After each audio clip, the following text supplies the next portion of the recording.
se retrouve dans une nouvelle vidéo avec mes séries du moment, car c'est une vidéo que je ne vous ai pas proposée depuis fort longtemps et pourtant depuis ces derniers mois. Encore une fois, je me répète à chaque vidéo série, mais j'ai commencé de nouvelles séries que je souhaitais vraiment partager avec vous. Alors la plupart sont disponibles sur Netflix puisque je suis abonnée à la plateforme et ça me permet de découvrir plein de programmes, mais je précise que parallèlement je continue toujours plusieurs séries qui ne sont pas sur Netflix, comme la saison 3 de This Is Us, la saison 8 de American Horror Story, la saison 5 de Empire, la saison 4 de Supergirl et la saison 3 de Riverdale. Mais tout ça, ce sont déjà des séries dont je vous ai déjà parlé dans de précédentes vidéos. Alors cette fois-ci, je vais vous parler donc de nouvelles séries, mais qui, pour certaines, sont disponibles depuis assez longtemps sur Netflix. Alors, la première série, il y a The Rain, donc La pluie. C'est une série scandinave qui se passe au Danemark et en Suède, où en fait c'est une espèce de série post-apocalyptique dans laquelle les gens meurent après avoir été en contact avec la pluie qui devient radioactive. Donc ça fait un petit peu penser à The 100, et en fait on va avoir une famille qui va se retrouver dans un bunker. La mère va mourir à cause de la pluie, le père va partir dans une combinaison spéciale pour essayer de trouver un laboratoire qui va pouvoir aider sa famille et l'humanité entière. Il y a seulement 8 épisodes dans cette série-là, mais les deux enfants vont grandir, donc Simone et Rasmus, et ils vont quitter ce bunker, ils vont s'aventurer à l'extérieur, tout en faisant attention bien sûr à la pluie. Ils ont des combinaisons spéciales pour éviter la pluie et ils vont tomber sur de nouvelles personnes, ils vont faire des rencontres, ils vont essayer de comprendre pourquoi cette pluie tue les gens. Il va se passer plein de trucs, c'est une série assez violente, hein, forcément post-apocalyptique, tout ça. Il va y avoir des personnes qui vont mourir, il va se passer des événements vraiment répugnants, notamment lorsqu'ils vont se rendre dans une maison de gens qui se sont isolés du reste du monde. Ce moment de la série est horrible, mais franchement c'est hyper intéressant de voir leurs ressources, comment ils se débrouillent. Ils en viennent à être un peu violents, à avoir des armes, à devoir tuer certaines personnes qui veulent les kidnapper pour faire des expériences sur eux, en fait, tester un vaccin, voir si ce vaccin fonctionne et que ils peuvent être immunisés contre cette pluie qui tue tout le monde. Voilà, c'est une série super cool qu'on a regardée avec mon copain en septembre-octobre et dont j'ai hâte de regarder la suite. Ensuite, il y a la série Maniac qui a fait énormément de bruit, dont j'avais vu la publicité dans le métro de New York. Donc c'est une série où il y a Jonah Hill et Emma Stone qui jouent dedans, et Jonah Hill a perdu un poids de ouf, c'est incroyable, il est comme ça. Et donc en fait c'est une série qui raconte une expérience médicale dans laquelle donc Owen et Annie, qui sont du coup les personnages de Jonah Hill et Emma Stone, n'ont pas grand chose à perdre. Elle a perdu sa sœur, elle s'est toujours sentie responsable, et lui il doit témoigner dans le procès de son frère où il est coupable. Et en fait ils ont plusieurs phases, la phase A, B, C, avec des pilules à chaque fois. Ils sont endormis avec des espèces d'électrodes sur leurs oreilles et il va se passer plein de choses. C'est des espèces de rêves à chaque fois. Moi j'ai l'impression que c'est un peu des mondes parallèles au début, mais en fait ce sont plutôt des rêves. Ils vont régler un peu leurs problèmes via ces rêves-là. Et c'est hyper intéressant. Alors c'est une série totalement déjantée, très particulière, pas vraiment ancrée dans le réel, très fantastique, parce qu'il y a plein de choses qui mêlent à la technologie très avancée, des choses qui n'existent pas encore, comme une machine qui est à moitié humaine. Une énorme machine. Voilà, c'est une série que j'ai beaucoup aimée. Alors au début, j'ai regardé le premier épisode, j'ai trouvé ça très spécial. Et j'ai une amie qui m'a conseillé de continuer, donc je l'ai fait. Et je n'ai pas regretté du tout. Ce qui est très intéressant dans cette série-là, c'est que du coup, Jonah Hill et Emma Stone jouent plusieurs personnages qui en fait sont des espèces d'inconscients de leurs personnages. Je pensais un peu eux, mais dans d'autres peaux. C'est très intéressant. Voilà, ça nous mène vraiment dans un univers totalement déjanté et c'est vraiment pas mal du tout. Ensuite, il y a la fameuse série qui a fait beaucoup parler avec Debbie Ryan, qui s'appelle Insatiable, qui a été traitée de grossophobe.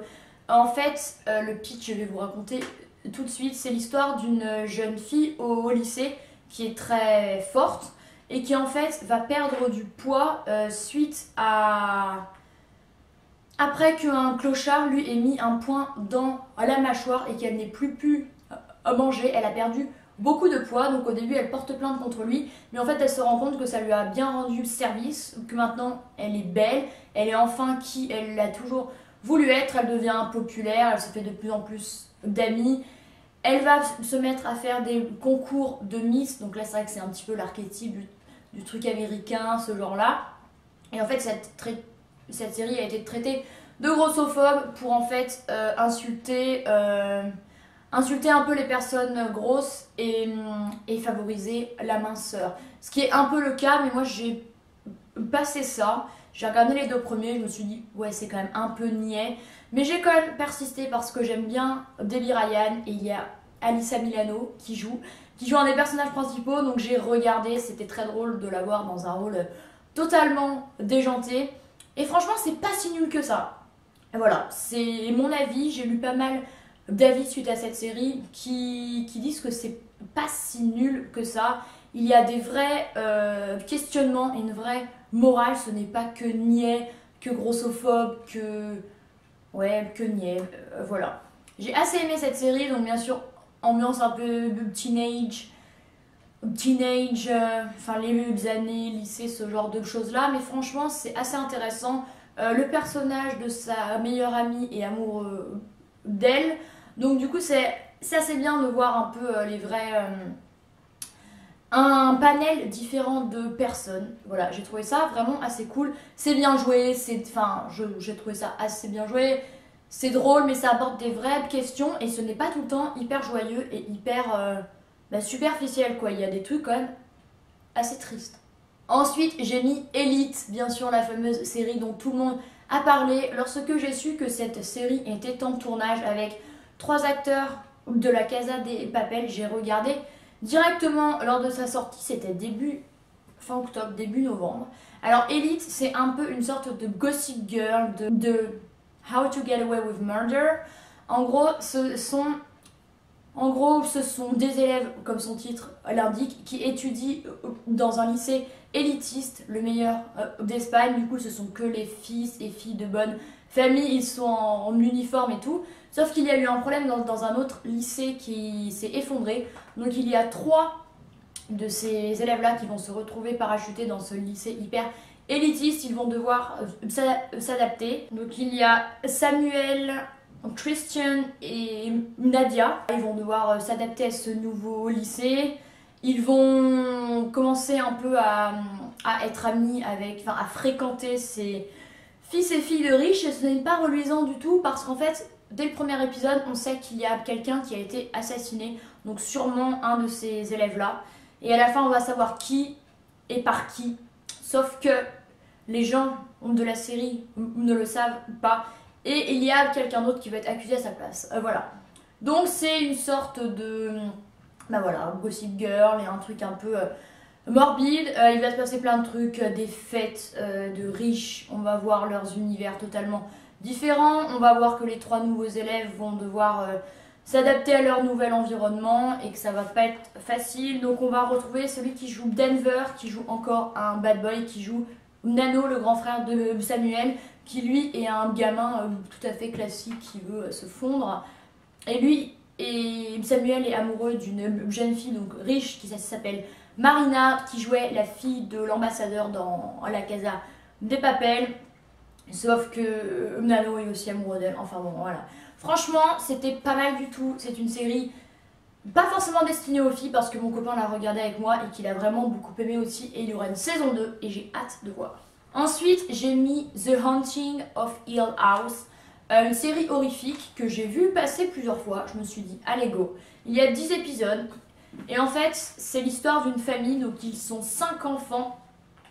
Et les parents qui en fait vont habiter dans une grande maison dans le but de la rénover, qui est dans les bois perdus. Et là on se dit toujours pourquoi ils vont s'enterrer là-bas, on ne sait pas. Donc le but du père c'est de rénover cette maison et de la revendre. Donc ils vont passer tout l'été là-bas.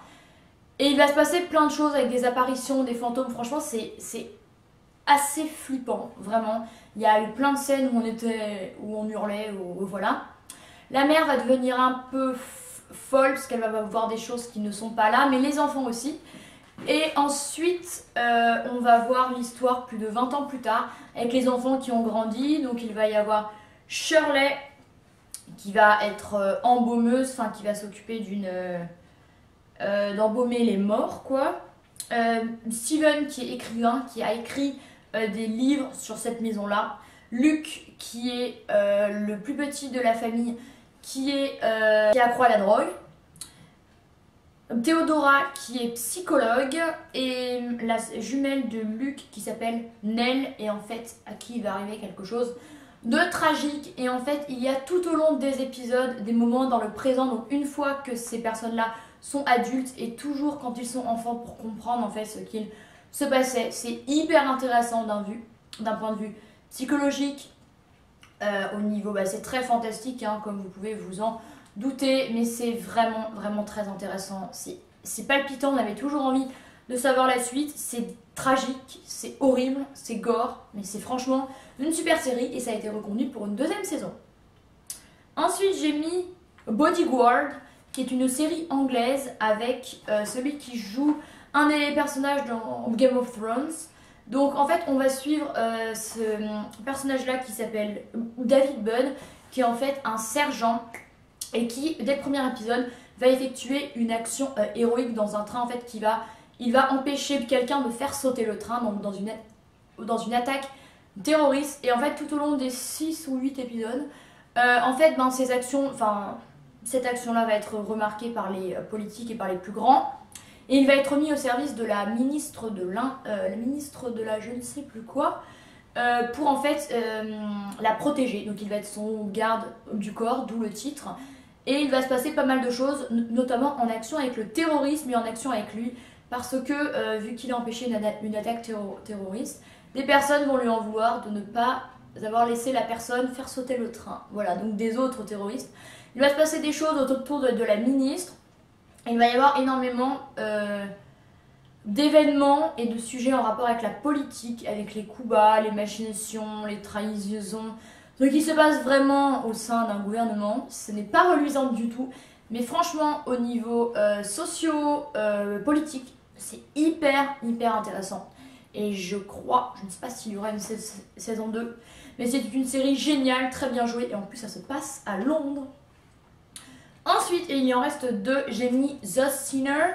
Alors actuellement, je n'ai pas terminé cette série qui est dans la première saison et avec Jessica Biel. On en est au 4e épisode. Mais en fait, donc il y a 2 saisons. La deuxième saison sera une autre histoire.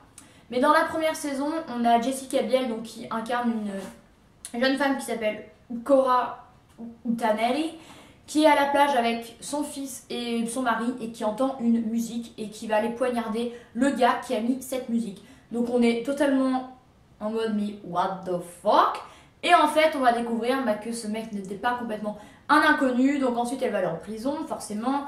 On va apprendre des choses sur son passé. Il y a toujours des flashbacks tout au long des épisodes montrant son enfance avec sa sœur malade et sa mère qui est totalement une catholique fanatique, qui dit à sa fille que si elle mange du chocolat, sa propre sœur mourra. Enfin, ce genre de truc là. Assez hallucinant. Donc ils l'ont conditionnée à être une sinner, donc une pécheresse, à toujours penser que ce qu'elle fait c'est péché alors que pas du tout. Et en fait elle va être... on va lui bourrer le crâne avec cette idée là et du coup elle va devoir se sortir de ça pour faire des trucs pour lesquels elle n'est pas une pécheresse quoi. Mais elle va garder des failles psychologiques et pour l'instant je n'en sais pas plus, mais c'est vraiment intéressant parce qu'au début on se dit c'était juste, elle l'a tué, on ne sait pas pourquoi, il n'y a pas de raison. Et en fait si, il y a des raisons. Voilà.